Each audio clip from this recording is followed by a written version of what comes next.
Welcome to the Homeschool Together podcast.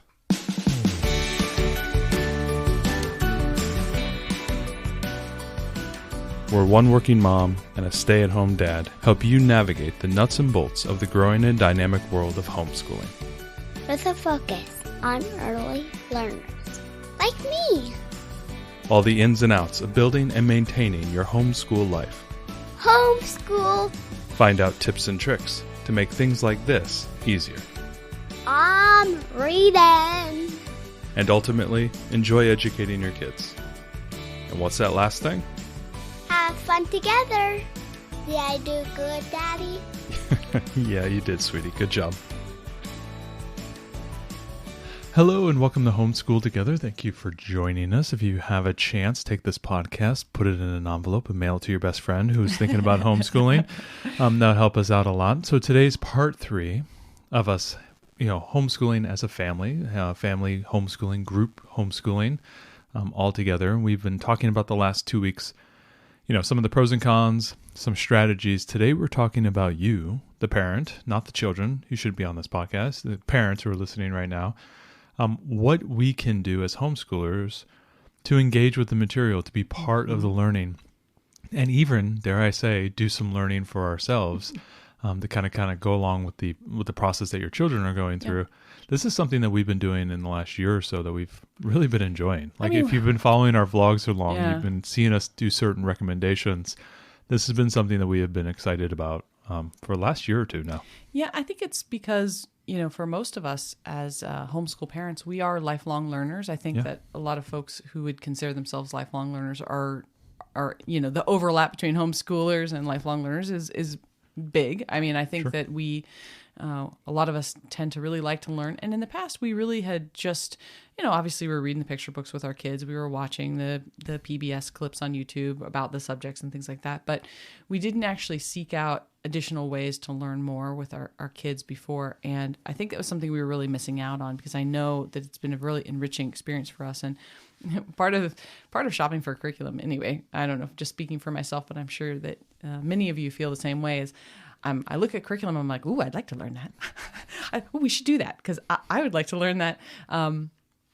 And so I think that it's a really valuable thing. We're so busy in our lives. We don't have a lot of time for our own personal growth. So this is another area where we can grow and we can learn. And it's also a great way to connect with our kids and not just be delivering this material, but actually experiencing it with them. I wonder if we kind of came into this when we were doing the user guides and we were doing I was doing a lot of the research and stuff. That was part of it, because you kept seeing videos and you kept calling me in, because you'd be in here working for hours. This is really cool. Come on in here. You got to see this.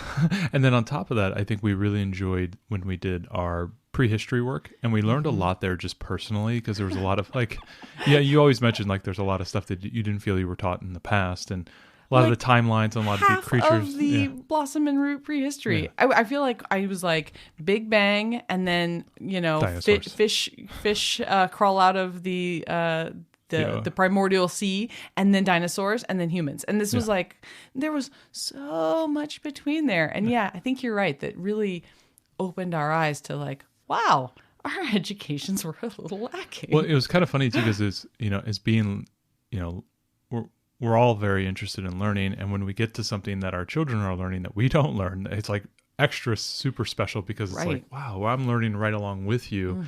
And you're getting kind of that fun experience that maybe we didn't feel when we were younger, when we were in school. And we're having that experience all over again, but now as an adult, and it's just more fun. I think it's more enjoyable. And I think that's been kind of the reason why we've been starting to go in this direction.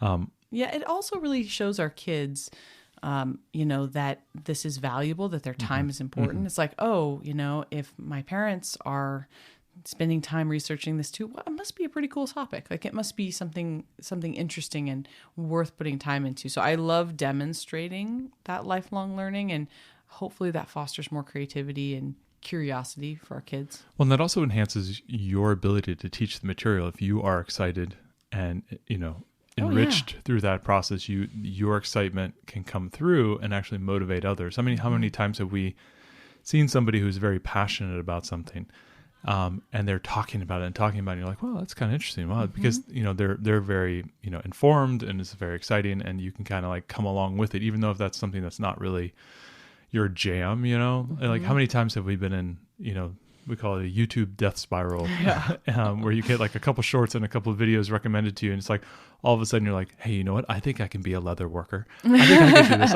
I can make my own wallet. I think this might be a thing for me. I got you a spoon whittling kit like 2 Christmases ago because you were like, I was watching these videos and it was all about wood carving, and I think I could totally whittle something. I think it's still out in the garage, untouched. I think I envisioned that my Friday nights would be a little bit more calm and whatnot, or my evenings would be a little bit more calm, but now. No, not as much as I thought it was. The other thing about learning this as well is it helps with a connection with our kids. We're having this shared experience with them.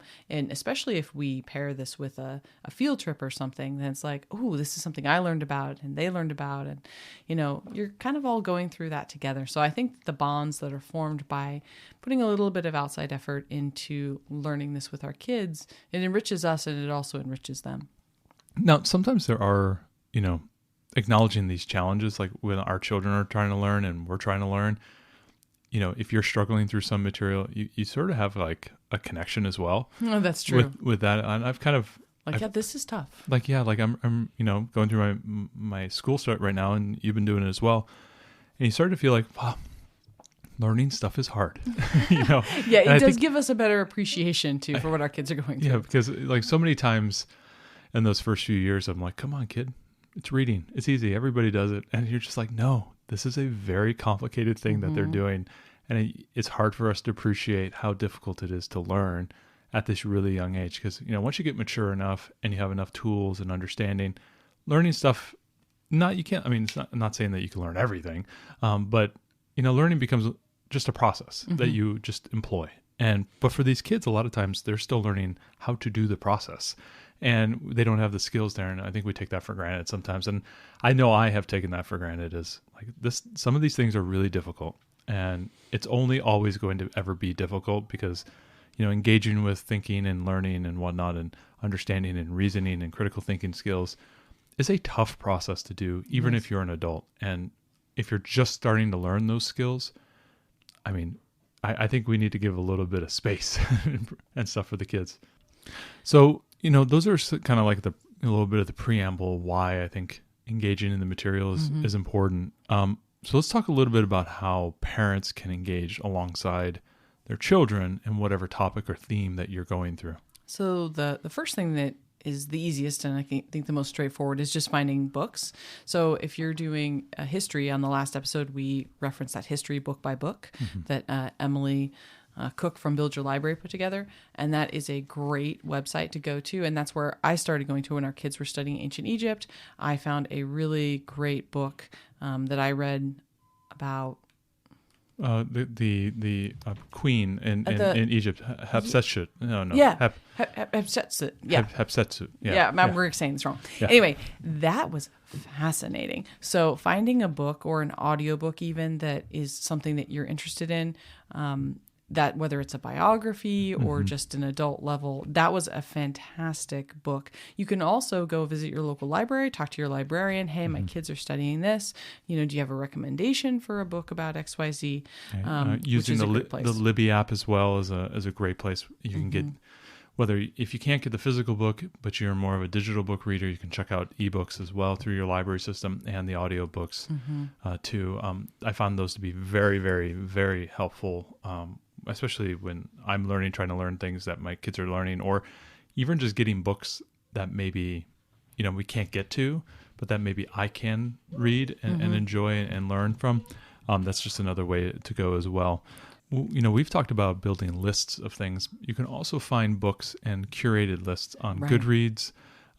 That's a great place. People build these lists of books that are kind of related. You do definitely do your homework because those are just built by the community, but it's a great place to get some ideas like, best books about Egypt or best books about whatever. It's a great place to get those lists. And then, once you have a book or an audiobook, we love the audiobooks because we can listen while we're driving. So sometimes you'll just like have one earbud in while you're driving. And then, you've got your audiobook playing while the kids are watching their movie when we're like driving back and forth to your parents and stuff, which is a long drive, or we can listen to it while they're otherwise engaged. So audiobooks are great. We can take them with us on our walks. That's one of the ways. And really it's helped deepen my understanding about that time in history. And I was able to kind of give my kids even some extra information, especially when it comes to history. It's something that we can, oftentimes history is kind of romanticized a bit for the younger grades. But through the things that I had read, I was like, oh, well, it was actually like this, right? I mean, of course, giving them age appropriate information, but I thought it was kind of interesting. It was like when we were in Ireland and we went on that tour of Ross Castle, the tour guide was like, this is what it was really like to live in a castle. And by the time we got out, the girls were like, wow, we would have never wanted to live in a castle. I'll take my chances in the thatched hut outside. Yeah, like it was all appropriate information, but it was just by having a better understanding myself, there was a lot that I could tell them. Absolutely. So that's books, that is audiobooks. Those are great. Also, we can look at, obviously documentaries and podcasts. These are things that I like to do in kind of found time. If you have some spare time, if you're going out walking, if you go on your treadmill to watch a TV show, it's a great opportunity to catch a quick documentary on some type of topic. There are a lot of times maybe documentaries that might be a little bit older in the material, but talking about the same time frame. I would kind of like loop in here on top of that also like YouTube videos and YouTube documentaries as well. I could fold those in as and we've been enjoying a lot of just movies. Now, obviously, lots of artistic license is present in movies, but lately, of course, because we're doing this Trekking the Globe, we've just been watching movies from the different countries that are, adult movies that are sometimes they're adult only because they're completely subtitled, and we would have to read the entire movie to our kids, so we don't watch it with them. But man, we have watched some really terrific movies for these different countries. It's been a wonderful experience. So depending on what you're learning, there could be just even, great movies to watch, even if they're not documentaries. Yeah. Obviously we have all the streaming channels and we have obviously YouTube channels and whatnot. When you're trying to find your podcast, there are a lot of history podcasts out there. They're amazing. But there's science ones. There's really podcasts about just about everything. I mean, I would have to say yes. The hard thing is, if there's like podcasts like Stuff You Should Know or whatever, you might want to find just a specific history episode. That might be a little bit difficult to find within a larger podcast. But if you find a few, you might even find a few podcasts on cultural things, on history, on science, and keep those around as the first places you go and look to see if they have an episode on that science topic or whatever it is. Just as like, okay, well, these are the usual suspects that are probably going to have covered it sometime in their last, couple hundred episodes, and give you somewhere to start. Because otherwise, if you go into like Apple Podcasts and you search for some science topic, unless there's a podcast devoted to that topic, sometimes it won't come up. So you might need to go into a different podcast that covers, lots of different topics and try to find it within there. So maybe come up with a few, look up what are the best science podcasts and best cultural podcasts and history podcasts. And then you can use those as a place to start when you search. Yeah, we talked a lot last week about having kind of that Batman utility belt of options that you can pull from in a pinch and really quickly. This is a good example of that, where if you have a couple of YouTube channels or a couple streaming platforms or a couple podcasts that have covered a wide range of topics, you can just go ahead and cherry pick and choose, what you're doing there. And then, see if they have something. And then if not, then you can go out and start doing some searches. But definitely have like a whole nice little list of things that you can go towards. Right. And to find that information. The next thing, too, is to see if you can't find any hands-on activities. A great example is Blossom and Roots Kindergarten does History of Me as part of their part of the kindergarten curriculum.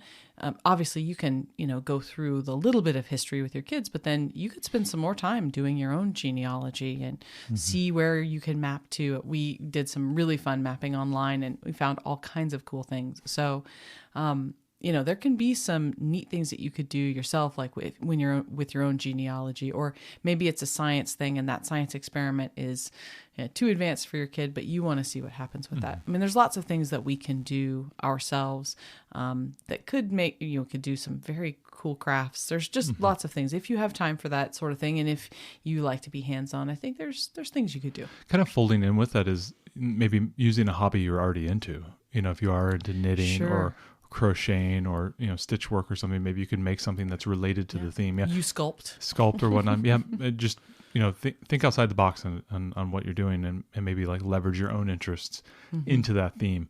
Kind of going on to more personal things like this journaling or creative writing. Just another way for you to find kind of that inspiration. Right. What if you chose a historical period and started doing, like a short story about it? If writing is your jam, I mean, that could be really fun. Yeah, you can spend some time researching. I know a lot of times when you're writing kind of a historical fiction, you're going to be doing some researching. I can imagine just sitting down and like watching some videos about the time, reading some stuff about the time, and then maybe crafting your own little short story, some flash fiction or something of that nature. I think that could be really cool. The other thing you can do, especially if you're doing like a trekking the globe, something is do a cultural immersion. Yeah, really. So whether you actually take a trip or whether you do some complicated recipes and things, I have found some amazing recipes that the kids aren't really into, but I love to cook. Kind of doing a dinner and a movie. Yeah, you could do a dinner and a movie. We love doing dinner and a movie. We used to do it all the time. Where it's like the dinner and the movie or documentary, whatever is your flavor, have something to do with each other. They go together. So if it's the more adventurous food or something from that culture, a recipe that you want to make, you could definitely do something like that. I think that's a really great way to go. Or even if you're going to be doing a date night, maybe choose that restaurant that is ethnically aligned with that country that you're learning or whatnot, and kind of tie it in that way as well. Yeah, that's great. And maybe there's a local performance of something that's could in some way tie in with the theme, and you can get tickets and go. I mean, there's all kinds of stuff going on. So really look at events and opportunities where you could immerse yourself in that, culture. So if we, like if you're studying China, right, that there's a Chinese dance troupe that comes through our area every year, I think. Like that's something that we could go and do that, my girls wouldn't be into sitting through that kind of Chinese ballet, but I would love to go. So it's things like that. Maybe you can find opportunities. Another cool way to do this is, maybe try to do your own style of learning that's more structured. So going on to some like online resources or courses. Yeah, if courses are your jam. Yeah, there's a ton of free courses out there. There's even low cost courses, like Udemy or like a Khan Academy or something like that, where the courses are fairly cheap. You can also even look at courses that might be at a university level. There's so many universities that have almost all their courses for free online on YouTube within the channel. And you can go ahead and watch some upper level lectures on that thing. Or maybe if you're learning about a certain, country or something like that, and then you can find and maybe you don't have time to read the book from that famous author down there, 100 Years of Solitude or something like that. But you can go watch an hour-long lecture from a professor on the book. We're talking about themes and structure and whatnot that happened. That might be a cool alternative. Or if you're doing some type of science thing, then you can watch some lecture on the, feel like you're in the class as well, learning about that material. It's just another way for you to engage it, depending on your sensibilities. For some people, that might sound like, fingers on a chalkboard. But for others... You love to listen to physics lectures. I couldn't stand it, but you love it. Yeah, my dad and I drove across the country and listened to at least 2 or 3 hours of cosmology lectures out of Stanford. It was pretty cool. Yeah. I would be asleep. So this would be a great thing too, especially if there's a time in history and you can find somewhere where somebody gave like their own personal account of what happened, so you'll find those on TEDx sometimes and other things, or these could be old clips of survivors from World War II, from the Holocaust, different things like that. And you can actually listen to their real interviews. That stuff is really powerful and a great way to connect the real people to the events that happened. So if you can find, anytime that you can get that firsthand accounts, I think that is a great way to go to. And that kind of goes into maybe our last point here, which is engaging kind of in these parallel studies. Finding related content doesn't always have to be one-to-one. Sure. You may be studying a country that is famous for some, historical event, or some famous piece of literature. Like if you're studying Ireland, all the kids are going to be learning about it, or all the things about Ireland, but maybe you dive into some of the great Irish poets and you read a bunch of poetry for that week. It's not directly related to, the country, the culture, their food and what, I mean, obviously it's culture, but their food and maybe locations, but you might spend, okay, I'm going to dive into the literature here and I'm really going to enjoy it. Or, you may have always wanted to, you go to Paris and you want to read some, something Hemingway-ish, Sun Also Rises or something like that. And you want to read about some set time period and you want to feel like you're part of the experience. Right. Or you're studying a country where you have some sort of family history. And so that's a great one. Yeah. During the study, when your kids are studying this country, you are, studying specifically your family line there, or where you think your family came from, or, whatever. I mean, there's lots of things that you could do. Yeah. It doesn't have to be like directly what they're doing, but it could be kind of pacing with them in the same general realm, whatever interests you, honestly. It's not like, they study Egypt, so you have to also study Egypt, but at an adult level. It's whatever's interesting. We had read about Hatshepsut being the only female pharaoh. I believe she was the only one. And we had read, you know what? I want to say this was in this was like a magic treehouse or something where they had just referenced it. And I was like, well, that's cool. I wonder what the deal was with her. And I found this book and it was phenomenal. It was really great. And we talked about it during the vlog, and I will link it down here. I'll give you the link so you can link it for them. But it was not anything that the kids were studying directly, and it wasn't even the same time period. But I was like, oh, I heard about this. It sparked my curiosity. So go with whatever sparks your curiosity. Yeah. If it's food, go with that. If it's books, go with that, or something hands-on, or going to an event, whatever. And it doesn't have to be super closely related. It could be anything. We could have been studying Egypt, and I could have studied, when the Romans came in, even though that wasn't the same period at all. Yeah. But it would have been fair. Even think almost regionally as well, especially if you're doing the around the world journey, or if you're going to be touching on some ancient civilizations, like, we're doing the Hittites and the Babylonians and these guys. They're all in the same area, similar time frame, all that type of stuff. And you're going to spend 4 weeks there. Studying with your children, you can spend an entire month, touching different cultural things in that region, different history time frames is what you're saying there. If you're thinking about like you're trekking the world, if you're going to like be in Europe for a month or two, hitting various countries, you can go ahead and just say, okay, I'm in this region. I'm going to study something that I've never studied before. Sure. Think about, it doesn't always have to be that country. It could also be the region as well. So something just related to, adjacent to it. Yeah, I think it all works. So, absolutely. We're all busy. So how do we find time to do this, right? This sounds great. Or some of it sounds boring, whichever is your flavor. But like, what would we do? I think that the key is just to start small. If you take even 15 minutes out of your day to read something or listen to something or, watch something that's educational. I mean, it could be while you're cooking dinner and you could just be listening to a YouTube video about this area of time or listening to an audiobook. It doesn't have to be a lot for it to still have the benefits of course, it enriches you, enriches your kids, but it also grows that connection with your kids of this shared experience. It doesn't have to be a lot of time. It could be something. I mean, I watch YouTube videos while I'm on the treadmill. And so I'll like watch a couple YouTube videos and then like over dinner, I'll be like, I was learning about this thing the other day and, I was learning all about how this works and, yada, yada, yada. That was enough, right? It doesn't have to be a big commitment. If you have to read a 400-page or 800-page book or whatever. Yeah, I think going with that is the idea is that try to pick something that's a little bit that's achievable. If you're only going to be there for a week, something you can finish in that week time frame. Right. If you're studying Egypt and ancient civilizations, you might be spending 4 weeks there. You can read a long novel. Exactly. But if you only have 15, 20 minutes to spare a day to do something like this, choose something that's achievable. An audiobook may not even be able to be finished in that time frame. So you may be thinking about YouTube videos. If you want to read something, maybe it's a novella or a bunch of short stories from a region, whatever it might be. choose something that's achievable in that short time Right. frame. So like we're doing a different country just about every week. Some of them are lasting 2 weeks. And so we're just watching movies from those countries. Yeah. That's it. We're not making any other commitment. So, hey, we're studying this country. We're going to find a cool movie. If we study for 2 weeks, sometimes we have time for a second movie, but usually movies take us several nights to finish because we have to watch after the kids go to bed and stuff. So that's all we're doing. It doesn't have to be grand. It could just be, hey, we're just doing this. I'm going to watch a movie about that. I mean, it doesn't have to be big. So after you've chosen something small, if you want to do something like this, you want to feel motivated. The best way to feel motivated about it is something that interests you. Yeah. Does this interest you?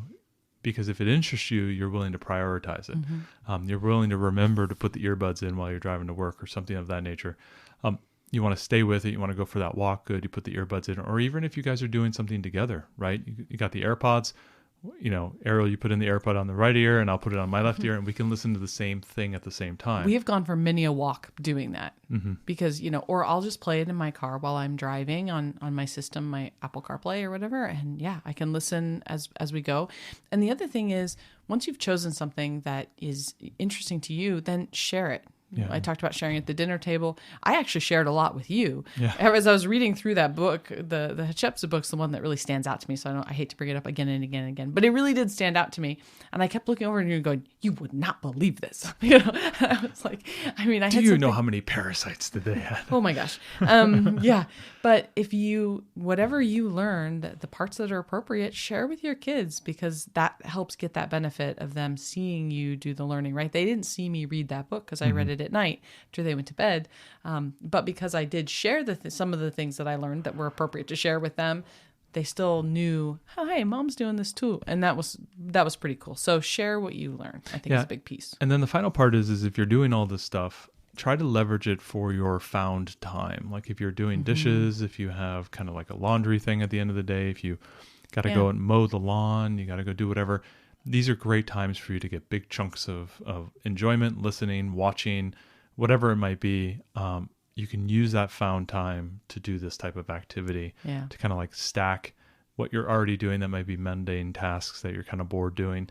Layer in this activity using the multimedia that you have at your fingertips to do that learning, to do that experience, so you don't feel like you're having to fill your entire day with like your own learning project.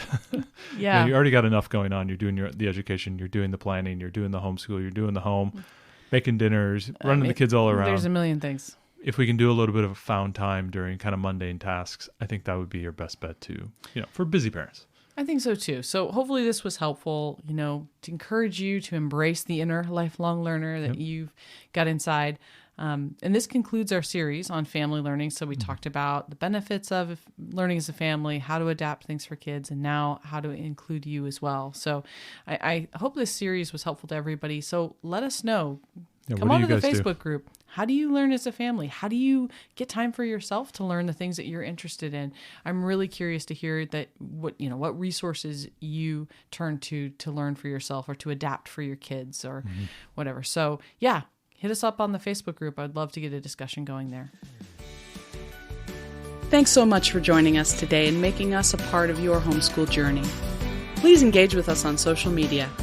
Join our Homeschool Together podcast group on Facebook and find us at Homeschool Together Podcast on Instagram. We'd love to hear your feedback, questions, and recommendations. Until next time. Happy homeschooling!